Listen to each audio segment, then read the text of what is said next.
27 রোজার রাতে সন্তান ফোন দিয়া বলে, বাবা আমি আগামীকাল রওনা দিলে রাত 2টা-3টায় গিয়া ঢাকায় নামবো, আমি সাহারি তোমাদের সঙ্গেই খাবো।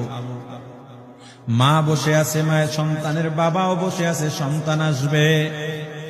রাত্র 2টা-3টা হয়ে গেছে, সাহারির সময় হয়ে গেছে, সন্তানের খবর নাই। শেষ টাইমে মা বাবা সাহারি খেয়ে ফজরের নামাজ পড়ে দরজার মধ্যে অপেক্ষা করতেছে, সন্তানের খবর নাই।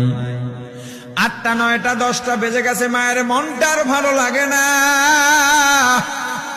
স্বামীকে ডেকে বলে, স্বামীরে আমার সন্তান কই, আমার মনটা ভালো লাগে না, একটা ফোন লাগাও। স্বামী ডাক দিয়া বলে, চিন্তা করো না, ঈদের সময় যানজট থাকতে পারে, চলে আসবে। কিছুক্ষণ পর বাবার মনটাও ভালো লাগে না, বাইরে নেমে পায়চারি করতেছে, হঠাৎ করে একটা ফোন চলে আসছে।